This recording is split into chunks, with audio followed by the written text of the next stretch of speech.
It's a little more peaceful here than it is inside my apartment, so I thought it would be a cool place to film kind of a continuation of my story. About 6 months ago, I made the story about my disfellowshipping, and I meant to make one explaining how I actually woke up to the truth about the truth. So I'm sorry it's taken so long. But a few weeks ago, maybe a month ago now, when we were on the Vast Apostate Hour, which subscribe to that if you are not subscribed. It is a great time, very interesting show. But JW Fairytale was talking about how we all need to have our own personal Armageddon. And I never really thought of that before. It used to be that people would ask me how I found out that the truth wasn't true, and I would tell them about the research that I did to find out what the real world is and what Watchtower lied about. But I realized that if I just skip right to that, I might kind of be missing something. And it makes sense when you think about it that people need to have this personal crossroads, this kind of breaking point to actually get the guts to do the research. People go into cults for emotional reasons. They don't join cults for logical reasons. And even if you were born in a cult, sometimes you need to have that destruction. You need to just have your world shattered before you really have the guts to question all of that. So my breaking point was a breakup. If you watched my disfellowshipping video, you'll remember that I was disfellowshipped for a boyfriend. And I was from a large Jehovah's Witness family. I just had one brother, but I had a really huge extended family. I was a third generation witness. My family was always considered one of the ones that was spiritually strong, which now I just know is a kind of a condescending term for just being highly indoctrinated. But there was always that pressure that you should be the example family. And by the time I got into my teen years, I kind of realized that a point was probably going to come when I could be disfellowshipped. I didn't want to be disfellowshipped. I didn't think that there would ever come a time that I would choose not to be in the religion because I didn't believe it. But I realized that there was a very real possibility that I would commit some type of sin and I would be disfellowshipped. And I knew that I was in the type of family that would cut me off. I would have absolutely no support system when this happened. And I guess what I sort of rationalized in my mind, the plan that I sort of came up with, is I figured, well, once I meet the guy, the one that, you know, I'm going to live happily ever after with, then I can be part of his family, and then I have a support system all of a sudden. That was sort of my plan. I wasn't trying to leave the witnesses, but that was my plan to kind of remain sane in this insane world of Jehovah's Witnesses. That was how I would get the stability that normal people get from their families. And then when that didn't work out, when we broke up, which, you know, we were young. A lot of times when you're in a relationship and you're young and you don't know yourself and you don't know anything about the world, it doesn't work out. But I was devastated. I didn't have a support system. Luckily, I did have one really good friend who was a fading witness. But beyond that, I had nothing. I felt like I was completely on my own, and I didn't know if I had the strength to be. And I guess I was just kind of really lost for a while. I would spend my weekends in the bars drinking, trying to connect with normal people, but basically just being a basket case. There was actually one night I had kind of a weird, like, waking up clarity moment. I remember I was drunk in the back corner of this little dive bar talking to this one guy. And, girls that are just kind of young and out of control with no self-respect, they really meet a lot of crap out there. But it's not because the world is a bad place. It's not because people are evil and worldly. So, ex-witnesses, if that's where you are, it's because you are out of control and you are in the wrong situations. It's not because you're around worldly people. But anyway, I was talking to this worldly bar guy who actually was a really good person. He was really nice. He would just kind of let me ramble about the craziness that was my life.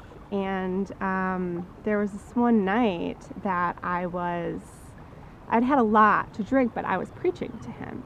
And I sucked as a witness at preaching. I hated the ministry. I auxiliary pioneered, but I never regular pioneered or anything like that. I didn't want any return visits. I never had any studies. If anyone seemed like they were interested, it kind of freaked me out, and I tried to, pass the call on to someone else. But in this bar, in the wee hours of the morning, I am explaining things to this guy, and I'm like, God, I am doing a really good job at this. He seems totally engaged, really interested in this. I'm like, here I am, this basket case sinner, and I'm finally pulling my weight for Jehovah. I'm finally doing a good job at this preaching thing. This guy seems interested. And, I was telling him about how Satan challenged God's authority, and Adam and Eve sinned in the paradise, and so it's up to us. We have to help prove to Satan that we don't just follow God for what he gives us, and we need to be this force for good that is making a reply to the devil for him. And he was shaking his head, and finally I'm like, doesn't that just make sense to you? Doesn't that just all make sense now? And he looked at me, he put his hand on my arm, and he said, no, sweetheart, it doesn't. I don't think it makes any sense that God needs you to answer for him. I don't think that makes any sense at all. And he patted me on the shoulders, and he walked away. And I remember just staring at this blank spot in the booth and thinking, is this insane? What if this is all actually insane? And it wasn't an immediate thing, it wasn't like I went home that night and found JW facts or anything like that, but it was the first time that I thought that in my head. Maybe there's another side to this world, and maybe some of these things are a little crazy. What I did though is what I was used to doing, which was going home and thinking about how I hated my life and I hated myself. And finally I realized that this depression, this way I was living, that's no way to live. I was either going to try to be happy or I was going to kill myself. And I didn't want to die, hence why I didn't want to be a JW robot. I wanted to live. I wanted to really live and enjoy life. And I figured, I guess I'll try looking at self-helpy type things, books about depression, happiness, things like that. See if I can find anything useful. And there's actually one book that I came across that I really liked. It was The Art of Happiness by the Dalai Lama. And I read the book, I listened to some lectures and things from the Dalai Lama, and it's kind of hard to describe how much his worldview just kind of surprised me. It just seemed so foreign. He would say things like, if you find anything of value in anything that I'm saying, and any of the tenets of Buddhism or any of the practical advice that he's giving, then use that. And if you don't find any value in that, if you don't find any inspiration or truth in this way of life, then don't. Then just discard it. And if you were never raised in a cult, I don't really know if I can explain this to you, but it just sort of blew my mind. It was just a totally different way of looking at things. I remember going door to door as a kid, and the householder would say, oh, you guys think that you're the only ones that are saved. You think that you have the only way to worship God.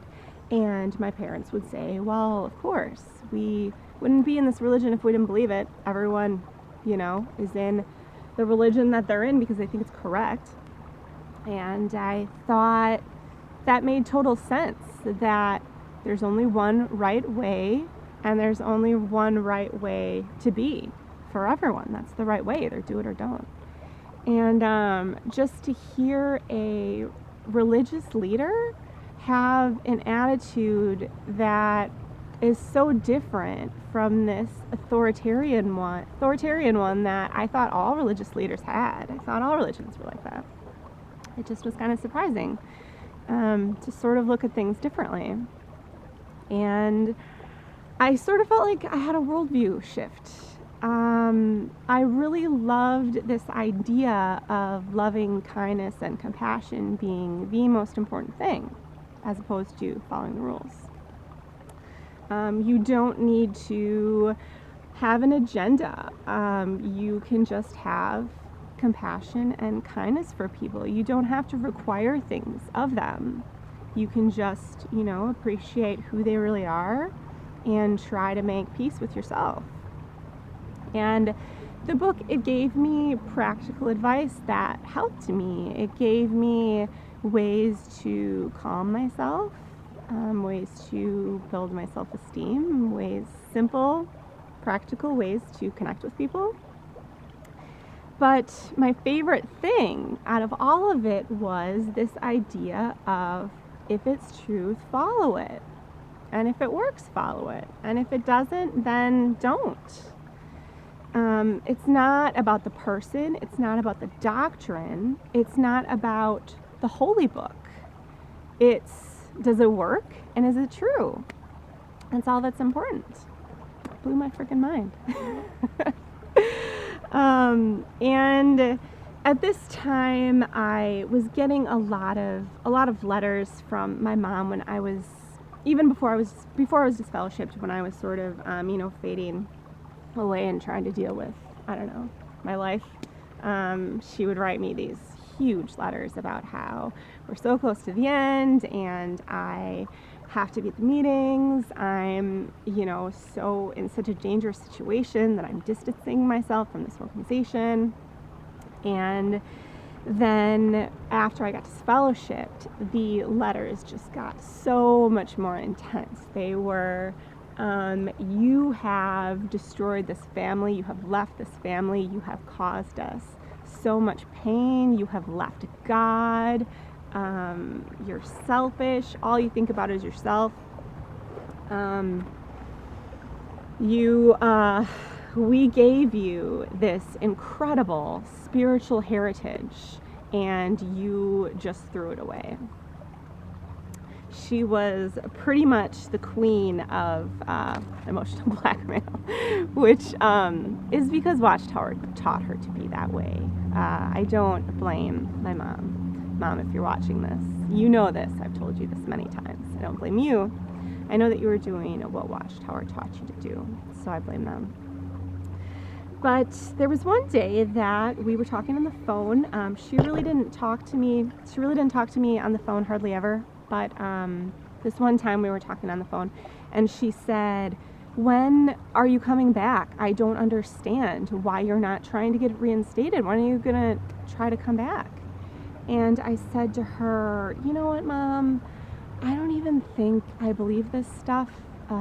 It sounds like it might be crazy. And I don't know how I'm supposed to try to come back when I don't even know if I believe this stuff. It sounds kind of insane. And she said to me, how on earth can you say that? It's obvious that it's the truth. It doesn't make any sense that you could even doubt that. And like, what is it? What is it that could make you not believe this? And I thought to myself, you know, she has got a really good point. I need to know. I need to know exactly why it just sounds crazy and far-fetched, and I'm not willing to just go out on a limb for this idea that I think most likely is bogus. I should know why. I don't believe it. Truth, right? Truth. Dalai Lama, truth. Let's go with what's true and what's good, and it doesn't matter what side it's on. At this time, I still, was partly indoctrinated. I still had this indoctrinated belief that the world was probably bad and scary and evil, but I didn't care. I didn't care anymore. I just wanted truth. I wanted to take the red pill from the Matrix. I don't care how awful the world is. I want to know what the real world is. I didn't have anything to lose at this point, so I was ready to just find out the worst about the world, and if it was awful and depressing, I wanted to know that. So, and I'm actually reminded of a quote by an author that I love, who is Chuck Palahniuk. He wrote the book that they based the movie Fight Club off of, and he wrote a lot of other amazing books besides Fight Club. But in Fight Club, there's a line, it's only after you've lost everything that you're free to do anything. And I feel like that is the reason that cult members free themselves after they have an emotional crisis, because it's only after you've lost everything that you can even consider the fact, or you can even consider the idea that you were wrong. Everything your whole life stood for was wrong. Everything that your family believed, possibly going back for generations, was wrong. You have to have that kind of destruction of your world to even have the guts to consider all that, to have the freedom to do anything. How was I going to find out if I was raised in the Matrix or in the real world? Well, I needed a starting point. If I think there's a chance that everything I've ever believed and was taught is wrong, where am I going to begin? I figured that I would begin in the beginning. The beginning, creation, right?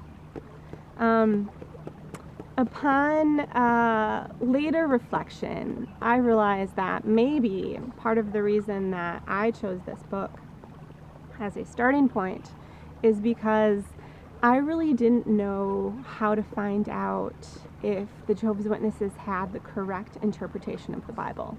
So in my early 20s, I never had any training on biblical scholarship, on archaeology or biblical history outside of what we were taught as, witnesses, which I had to find out if they taught us the right thing or not.